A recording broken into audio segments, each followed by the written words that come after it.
Hey, Helen. Hello, Nathan. Happy birthday. It is a very big happy birthday. And whose birthday is it?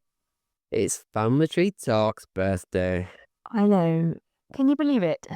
I can't believe it. I remember getting 2 or 3 episodes into this podcast and thinking, are we going to be able to sustain it? And here we are, 52 rambles later, still doing it. I know. And pretty much never lost for words. No, that you can count on. Yeah, apart from, I've already jinxed it now anyway.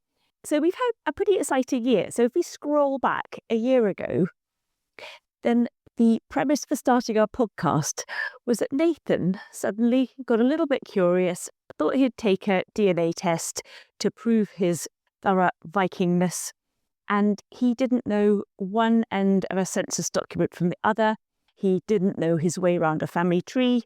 He knew pretty much nothing, but he was full of enthusiasm. And once he started getting into family history, didn't take him long before he was a proper addict.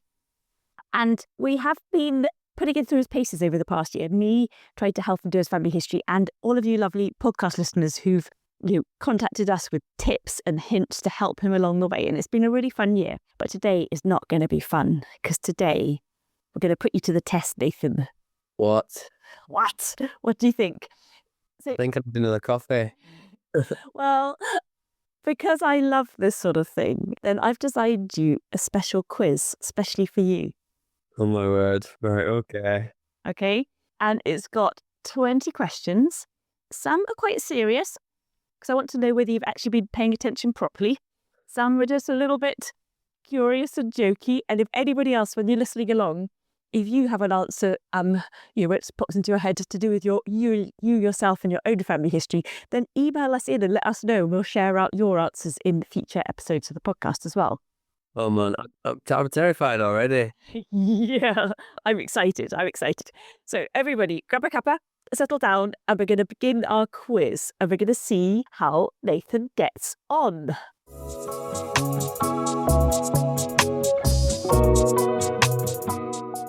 Okay, are you ready? Have you got your pencil ready, Nathan?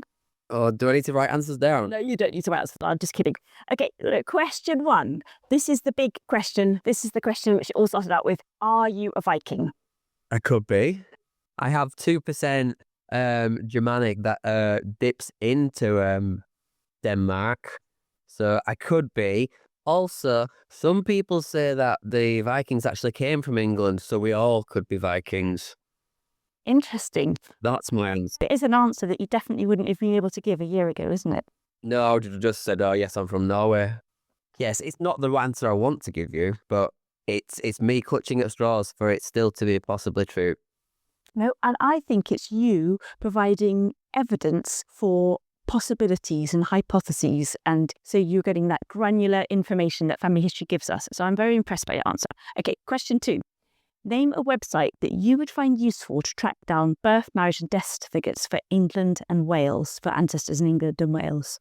That's a GOV. A bit more information in addition to GOV? Dot. The GRO website. Yeah. Yes. Brilliant. Okay. So, can you give me 2 reasons why obtaining the actual birth, marriage and death certificate is useful? 2 reasons. Oh, wow. Yeah. Go on then. Oh, I don't know where to start there. I'll go for an easy one. Is on the birth records show you the person's date of birth, obviously. It also helps tie it into then whether that could be your person on the tree. And it'll give you the person's parents' names, which is obviously very useful. That's Really? Yeah?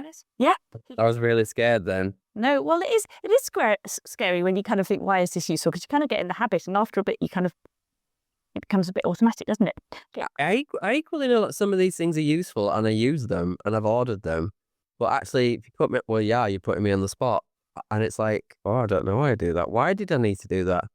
If in doubt, say, because you've got a rabbit hole and you just really want to explore it. There, that's a good question. And also with the birth, marriage and death certificates and the census, they're the sort of record that we get, and we tend to weave out the key facts that we wanted to obtain from that record, and then we swiftly move on to the next bit of our family history research. But then, a few months later, a few years later, if we revisit those very same documents, we inevitably spot things that we never noticed first time round. So that's always good fun doing that. Yeah, definitely. Like, obviously, I keep saying how much I like the marriage certificate because it gives you the father's name, and then it'll give you a different surname to follow. But actually thinking about it all, like, death certificates are a bit more whimsical, aren't they? In my head, at least. They let me follow a story as to why somebody died, as opposed to giving me the facts. Interesting. Very interesting. So this is a little bit different, and it's because we have got into December now, so I can't stop thinking about Christmas. So my question is, question number 4, Nathan, which ancestor would you invite to Christmas dinner and why? Oh, that's easy, that. It's George Horatio Nelson every time. I love that guy. Why would I invite him? I guess I've spent a lot of time researching, so I feel like I know him more than any of my other non-living ancestors. And also, he had a really hard life. He had 2 wives that died. He had children who died. I just want to, give him a right nice meal and have a good laugh with him. I just think he deserves a bit of positive attention. I think he'd love it. He would have a hoot having his Christmas dinner with you. Would you give him a present as well? Of course, yeah. Subscription to Family Tree Plus. That's a good idea. Okay, so question number 5. Which years of the census are publicly searchable online for England and Wales? The ones that end in 1. Pretty good. So can you give me a start year and an end year? The start year, I'm going to say 1841. Mm-hmm. And end year's 1921. Perfect. Yes. Yes. Back of the net. Right, totally back of the net. For the purists, so there are a few little snippets of some censuses for some places earlier than 1841, but for most of us, it's 1841. So that's the go-to answer. So you're completely correct. I'm chuffed with that. That's my soundbite now. Yes. Yes. So moving on to question 6, we're going to branch out a little bit from England. Can you tell me an essential website for Scottish birth, marriage and death records? You kept nearly visiting there, and then you kept going, wait, I've just got too much to do with Pudsey. Is it the National Records of Scotland? National Archives of Scotland? Scotland's People. Scotland's People was the one I was after, yes. Wow. Yes. Yes, no, I almost went there. It's on my list of rabbit holes. Okay, and so sticking with being a little bit further afield than Pudsey, can you tell me a free website for Irish birth, marriage and death records? No, I can't actually. We found the marriage for your Irish soldier and his wife. I know, but I can't remember what that was. Okay. Give me a big black mark on this one. Well, I was going to give you a clue. Is it Islands People? That'll be good. It's not, though. It's irishgenealogy.ie. Yeah? Yes, no, I wouldn't. That's well worth remembering in case you want to go back there. Because it's free. I mean, who doesn't love a freebie? Yeah, that wasn't in my head. No. Okay, so you were all about the telly series, and you've really got into watching historical things, haven't you, over the past year? Things that you never thought would capture your imagination, and now you're into the war movies, all of that stuff. Yeah. Boom. If your family history was a Netflix series, what would the title be? Oh my gosh, that's a good one. I'm going to call it Further Down the Rabbit Hole. Nice. Yeah. Yeah, very good. Thank you. What's the thing that surprised you most about doing your family history over the last year? Oh, just how massive it is and how all-encompassing it can be. It takes over your life, doesn't it? Like, I guess I've said this before, you could be a weekender, but if you're vaguely interested in it, that's it, you're going to be hooked. I wasn't expecting that at all, so... So what did you think? So, let's go back here. What did you think you were doing? I'm not meaning the criticism, I'm just totally curious to get into that mindset. Can you remember last autumn? So it's a busy time of year, really, isn't it? This lead up to Christmas. For whatever reason, something's piqued your curiosity that you bought a DNA test.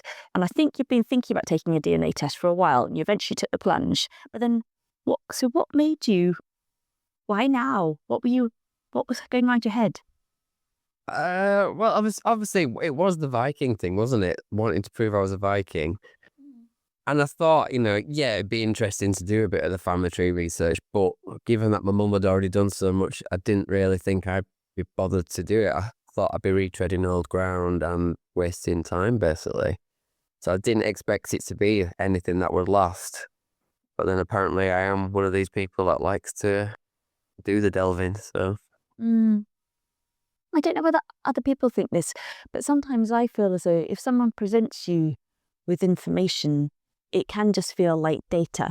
Whereas when you do the research yourself and you piece it all together, and sometimes you don't know there are gaps in it because our research is flawed or we don't have the skills yet. But all of those thoughts we have to put into it, we get really invested in it, and because we get excited by the detective thing. And then once we have found as many facts as we can to kind of weave together a story, it's a completely different experience. Someone unfurling a great big family tree is beautiful and impressive, but it's not the same as that sense of investment and ownership when you've done it all yourself. Would you agree? Yeah, totally. This sounds awful to say, but I think if my mum were to sort of show me her family tree stuff, I would be less interested, despite it being the same people. Knowing that I've done the research myself, like I said, gives you that sense of ownership and belonging, and I know where to place people. And it's daft because they are the same people, but I've been involved with them now. Like I said, I wouldn't have invited George Horatio and Nelson for tea had my mum just said, oh, here he is on this list. It's completely different. Yeah, I think that too. Okay, where are we in the quiz? This is us getting down the rabbit hole with the quiz. Right, so, oh yes, number 10. If you had to describe your genealogy journey this year using only emojis, which emojis would you pick? Oh my gosh.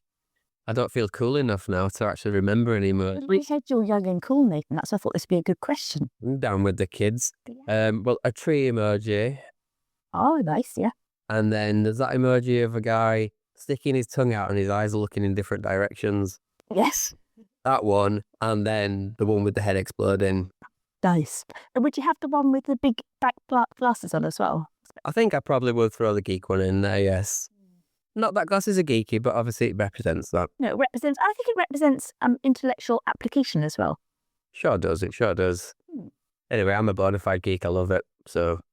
If I was going to do it, I would have to add on, the one where the head and then the bottom of the head is melted into like a shape of melted butter. Oh, yeah. Then I'm having to do my confessions. I think that's the one for me, isn't it? Yeah. Is there a white rabbit on as an emoji? I probably would throw a white rabbit in there as well. Yeah, I don't know. I'm not very good. If you scroll around, there are all sorts, aren't there? Yeah. Okay, so Nathan, back to the hardcore family history skills. Cool. If you see a hint on your tree, how do you decide if it's accurate and safe to add the information? Well, Not a joking matter.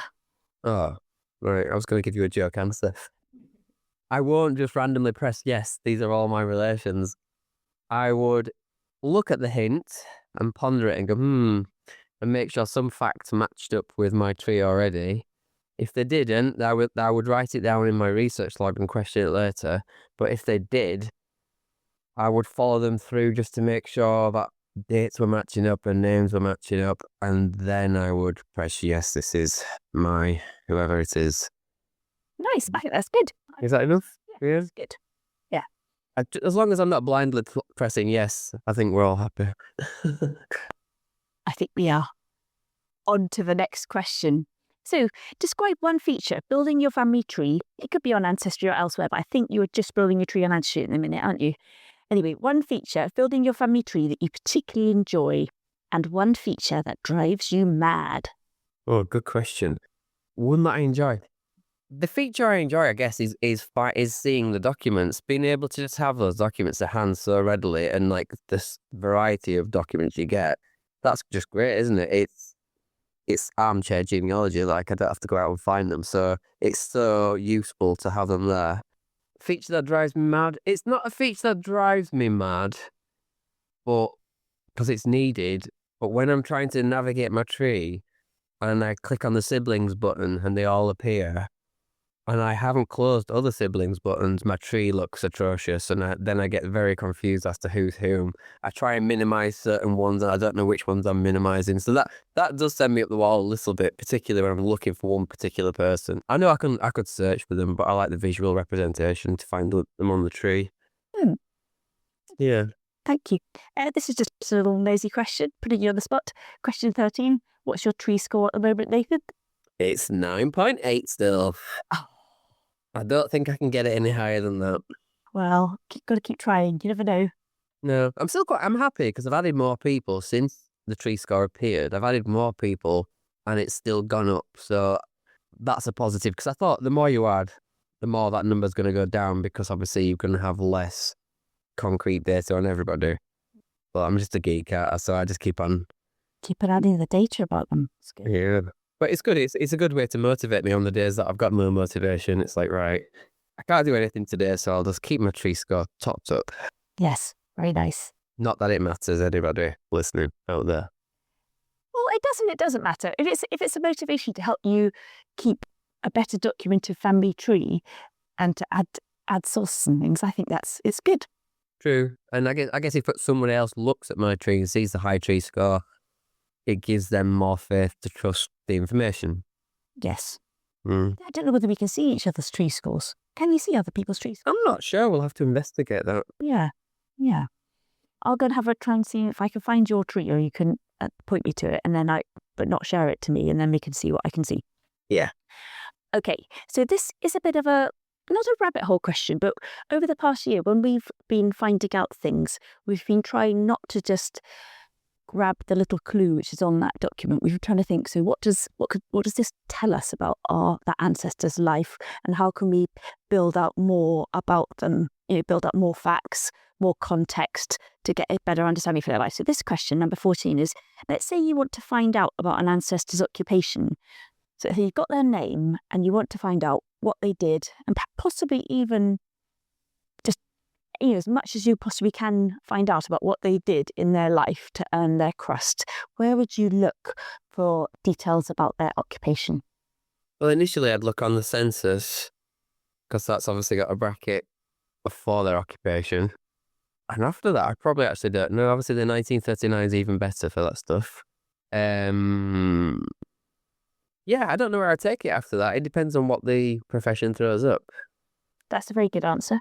And also, by you just saying 2 documents, that's great, because rather than just having, with an ancestor, getting one census entry and going, oh, right, they were a labourer, or they were a baker, whatever it is, the more data points we have through their life, then we can get a sense of their trajectory. Maybe they were in a declining occupation or a brand new area of industry. So even if we just stick with those core records, census, birth, marriage and death, 1939, parish registers don't even go beyond those basic kind of go-to records. We can still get a feeling for one ancestor's life and what they did, and then after that we could explore out into other records, couldn't we? Yeah, and on some of them, depending on the industry, Ancestry seems quite good at giving you a bit more information. You mean like a little summary? Like what company they worked for, and then you could click through and find out a few details on that. Like I had a guy who was an electrician. He was a lamplighter, and then he worked in doing some electrician things, and then I can't remember what company he worked for, but it actually told me the company he worked for and then the location of that company, and so I could flesh out that a bit more. Nice. Really It feels a bit cheeky because I don't know where that information came from. It was just on the census. Well, I think if you've got a precise company name that your ancestor worked for, which I think the 1921 is the only one which is good for that, then that is really useful information, because you can go and potentially find those company premises, find out if they've got any company records. That's factual information, so that's perfect to get for your ancestor. Sometimes they get little AI summaries, which if your ancestor's a coal miner, and then it says coal miners did this, but I don't like that kind of answer where it goes, your ancestor was a coal miner, so their day looked like this. For me, it sounds really rude. That's suitable maybe for a very young child, but if it doesn't give any information about the coal miner was in the 1790s or 1890s or 1990s, or it doesn't give any information about what part of the world, what precise role they held in the mine, or whether there was any industrial disputes happening at the time, or any other contextual information to be precise about the area and the era and the wider historical world view, then it feels like, I'm not happy with that information, because it's a bit too broad and sweeping, isn't it? Yeah, it's a bit like saying somebody who works in a magazine works with words and pictures. Yeah. So Hey, stop ranting. God, I'm so grumpy today. Sorry to be grumpy. You're not grumpy. You're just making sure people find out real facts about their ancestors. Okay, question 15. I don't know what you're going to think about this one. So, if you had to sum up your genealogical research style in 3 words, what would they be? I think I know one of them. Do you? Okay. If you don't say it, I'll be very surprised. Meticulous, Mm-hmm. messy. What's my third word? I don't know. I have a contradiction because sometimes it is tidy and sometimes it's not. So that's why I've got those 2. Rabbit hole's not one word. I don't have a third word for you. Completionist. Completionist. Yeah, good one. Yes, I'll have that. I thought you were going to say that. I thought, I know he'll say this one, but I wonder what other 2 words he'll say. Yeah, that's tough. I think I'm a bit contradictory in how I do work though. Like some days I am on it, and other days I'm just whimsical and. Oh man, I looked at my research log yesterday. It's crazy. In what respect? It just makes little to no sense in isolation. I think if I was sat with my tree and the notes, it would be like, oh, that's what I meant there. But it looks like the mad ramblings of, well, me. Do you know what I think that's such a good idea, though, to look back at your research notes. And that's the best way to make your notes better going forward. Because the whole purpose of your research log is so that you can revisit it to find out what you thought and what you were doing. And so you reread your research log and then you go, oh my goodness, this doesn't have any information I need, which is a bit disappointing, but it's not the end of the world. But it means that going forward, you know that's a useful point to note. And it kind of teaches you, not the hard way, but it teaches you a reality check where you go, oh, this research log isn't just Helen and Nathan banging on about research logs trying to waste my time. This is genuinely useful. That would have been really handy to have that written down. So going forward, I'm going to include that on my research log. And I'm a bit like you, Nathan. I'm inconsistent. Sometimes my research log is really detailed, and sometimes I'll go, oh, I'm just busy researching. I promise I'll write it up at the end of this session, and I don't, and I'm really naughty. But then sometimes when I'm really into writing my research log, I end up with too much information, and I almost need to do a little summary at the end of that because I get information overload in my research log, and it's off-putting. Some of my entries I'm actually quite proud of. I was like, oh, I've done a good job there. Like it says the name, it says what fact I've added, it says the source it came from, and then a couple more related elements. And I'm like, that's good. That's really concise. I understand what I've said. I understand why I've done what I've done. And then other ones are just like, oh, he might have had a stepmom or a stepsister, and who's this guy? And it's just really whimsical and like I'm chatting to myself almost. Without actually giving myself any reason or context. It sounds good. Does it? Yeah, it's not because it's okay. On the one hand, we want to have perfect research, and we want to have these, really thorough research notes and all the documents and a massive family tree. And then on another level, we want to be able to share it with posterity and everything else, or descendants and wider family. But on the other hand, I don't know about you, but just doing your family history, even if no one else ever saw it, and even if you never passed it on to anyone else, it's a massive addition to like quality of life, just on a daily basis, isn't it? While you're doing boring things, it can just like go round in your head, and it gives you interesting things to think about. And so it does. For me personally, I find it's like a broader hobby than the hobbies I've currently got, which sounds like a really vague thing to say. I obviously work on computers all day. I play computer games. I play on my phone. I'm looking at screens all the time. And even though I do most of my family tree research on screen, it feels like an off-screen hobby. And that makes my quality of life feel better because it's like it feels tactile and real, even though I'm still doing loads of it on screen. Like you say, you get a chance to think about it during the day. And obviously it sent me out in the world to look for things. And it's just, yeah, I like it. I think it just makes you appreciate, it makes you stop and think about other people's lives, which I think has got to be a good thing as a human, just to take a bit of time out, hasn't it? To think, what's it actually like to be you or an ancestor? Just a reminder to be grateful for who you are and where you live, etc. at the moment. And so Nathan, this is a question which I kind of think you probably have. It is question number 16. Have you used maps in your research, and how have they helped you? I have used maps, but not probably to the degree. I want to use them more, but I don't know for what reason. I use maps to locate the barracks for. Oh God, now I'm challenging myself now. One of the Davids, when he came back and got married in Ireland, so he lived on Barrack Street or something like that. So we were working out where the castle was and the barracks. So I used maps for that. So that was quite fun. Did you And use maps when you did your genealogy run around the local war memorials as well? I was kind of thinking you would have used a map for that, even if it's Google Maps, not necessarily an old map. Yes. I did do that. Yeah. I had to, like, for when I did the run in particular, I had to plot where I was going to make sure I went in the right places, especially like two of them I'd never been to before. So I did use maps for that. Yeah. Mm. Yeah, a really simple way to use maps in your family history, which doesn't sound like much, but when you do it, it will take you at least an hour because you'll want to look at the maps once you actually find them. So just go to that National Library of Scotland website, which has the free maps, and then look up the place where your ancestor lived on the census. So for you, it'd be Pudsey. Find the most detailed map you can, but an Ordnance Survey map you're after, for the closest time period. So let's say you're looking for the 1891 census. If you can get maps from, just as close as you can. Sometimes it can only be a decade or even 2 decades before or after, but just get as close as you can in time period to the census document that you're looking at, and then track down their street on the map. And obviously, sometimes there's bombing, sometimes there's urban redevelopment or suburbs getting sucked into towns. All of that happens.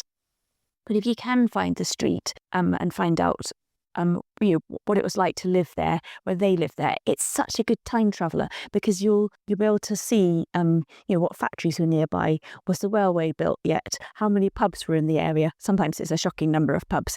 Well, I love going to a pub, so it's not really shocking, but like an astonishing number of pubs, whatever. And you'll find out which local churches there were, which they could possibly have worshipped at, all of that sort of thing. And it's so easy. It's just the census plus one map, or you could choose a couple of maps. Yeah. And it's so visual, because you love visual research, and and your stories is such a good jumping off point for stories in your head. Yeah, that sounds like a good thing to do, but it does sound like a big rabbit hole as well for me. Like, It is.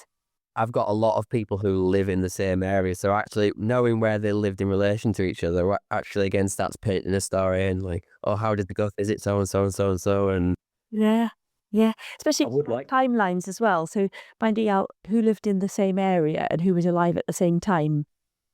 Those possible family networks, people popping around to each other and having Sunday lunch. And yeah, that is a very interesting one that obviously doesn't always cross paths when you're doing your natural research. You're looking at your timeline for a certain side of the family, but obviously they do exist at the same time as a different side of the family. And obviously with mine being in the local area for a certain few generations, the paths could have crossed, couldn't they, quite a few times. So that's quite a fun thing to look at. I'll write it down as another rabbit hole. it's quite this time of year though. Once we get past the Christmas rush, it's quite nice to have little winter projects, isn't it? You have a odd little lull here or there, because you kind of go outdoors a bit less, don't you, in the winter? Yeah. It's nice to have extra things to do.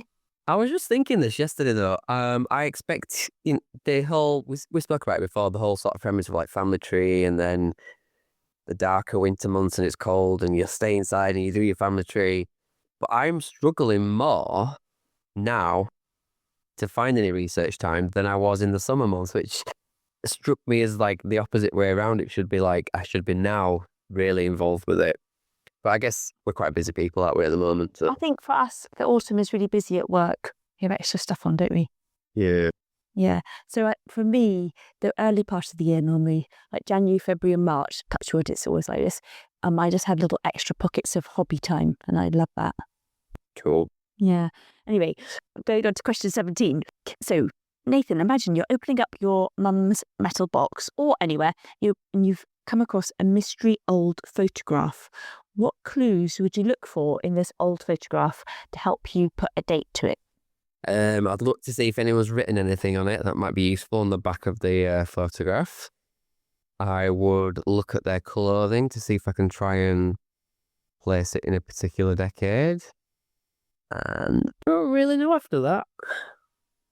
sometimes, particularly with Victorian photos, they had the photographer's name on the front, didn't they? Maybe photographer's address. Would that help you? I guess it could do. Yeah. I don't know how, but yes. So how it could help you is if you look up the photographer's name and address in trade directories, and then you can find out what years were they operating out of that address.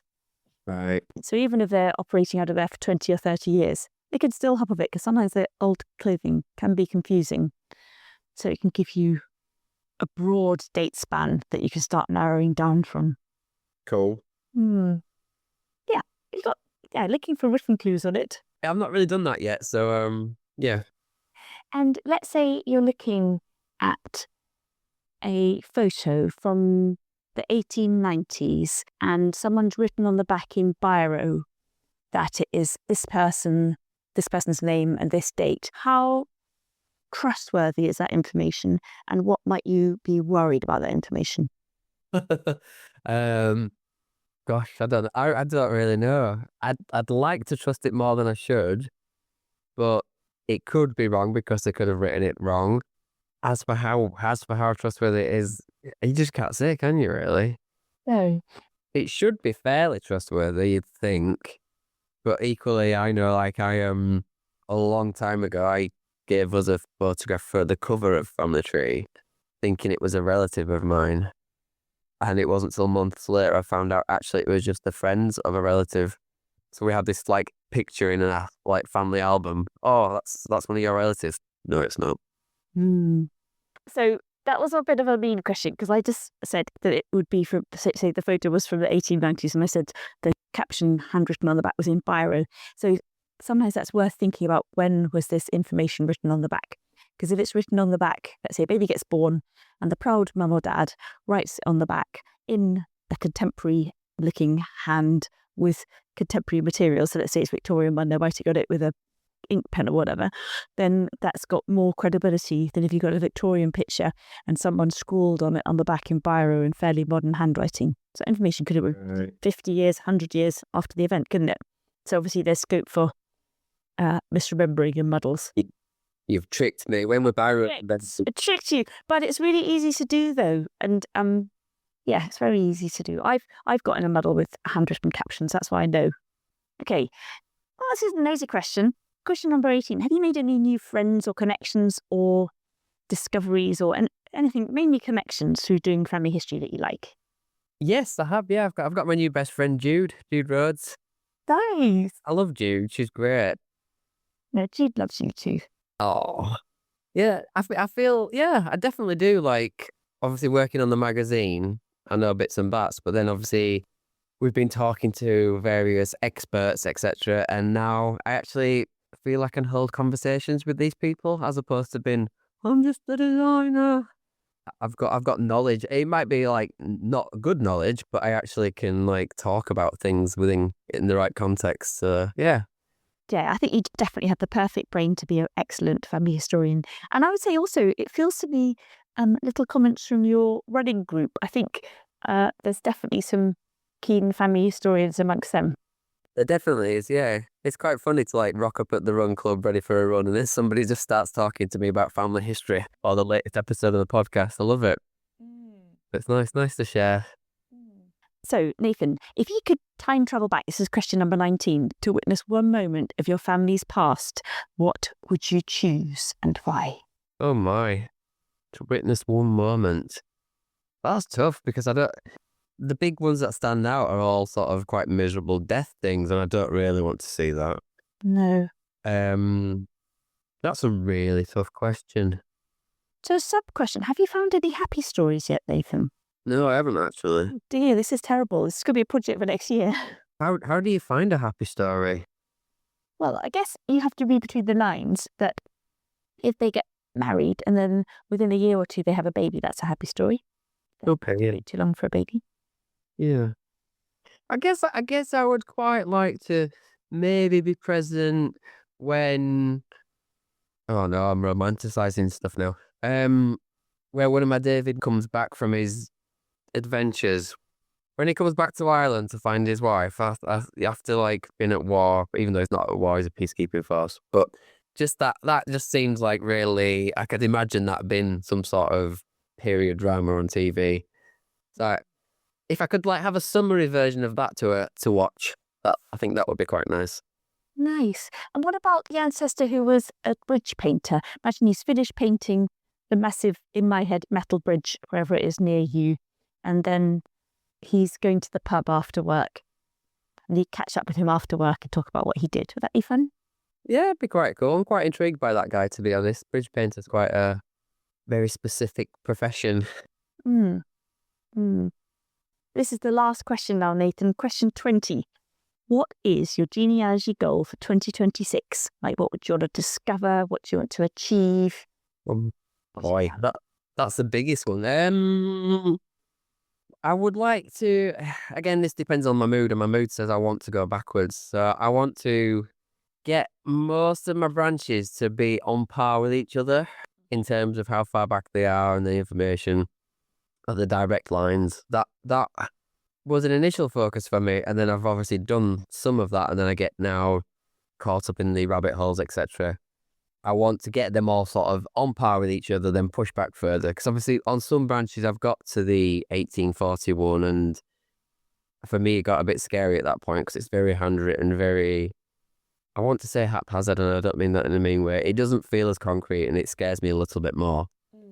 So it'd be nice to flesh everybody out up to that point, and then my mind can focus on what I think is going to be the harder parts of my research. That's a good idea. I think I might copy you a little bit. And so I've been trying, after Michelle Leonard's recommendation years ago about building out your family tree, all the siblings. And I've very piecemeal done it. So some people I've got all their siblings, descendants going forward, and some people I haven't. So I need to be a bit methodical, take stock of what I actually have and don't have, and then fill in those gaps. So that could be one of my goals for next year. Lovely. So this brings us to the end of your quiz, Nathan. I scored 2. I didn't keep track of what you scored, but I think you definitely scored just amazingly, because you wouldn't have had a clue. If I'd asked you these questions, you would have not had a clue what to answer. And so, like, the amount of stuff you've jammed into your head, even though you're such a busy person over the past year, is amazing. Yeah, I guess I have learned some things, because it would have been a terrible podcast otherwise if you'd have asked me those questions without any knowledge. Yeah, I think you just, and you always have such an interesting train of thought. The way your brain works is it's always interesting to see what you're thinking. So I've enjoyed it. It's so nosy. And also, so thank you, Nathan. And it's such a pleasure doing family history with you. It makes my working life so much more fun.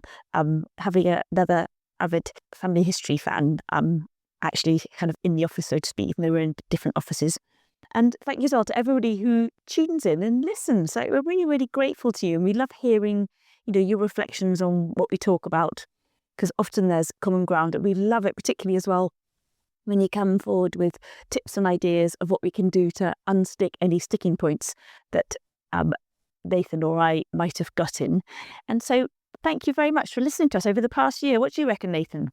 Yeah, I agree. I think it's fantastic. I love the feeling of community that, despite it's just us two talking, everybody else joins in and helps us. It's lovely. It's nice to know that there are people out there listening and also getting something out of it. Obviously, I want to thank you as well, Helen, because obviously without you, I'd be nothing. I don't think I'd be anywhere near where I'm at now. But you might have got further without me having to get you wrong and then confess and get you right again. Stop it. Just take the compliment, lady. And so we're looking forward to next year. We have definitely got so many things more that we're going to carry on discovering with our family history. There is no full stop on this. But if people do have particular things they'd love us to talk about, then do drop us a line. We can't promise to, because as you can tell from our podcast, we don't plan it. We have a special mantra, which is like, we don't talk about the podcast outside the podcast. We talk about family history, but we actually have no idea what we're going to talk about before we turn up to the podcast. Me planning that quiz was the first time I've ever planned anything, in fact. But we will at some point try and weave in the ideas, because we're very conscious we need to go back to revisit India, don't we? We do. I mean, I have written a list, like I said I was going to do. I've written a list of all the rabbit holes that I've missed out on. I'm not going to reveal them today. We'll do that next time.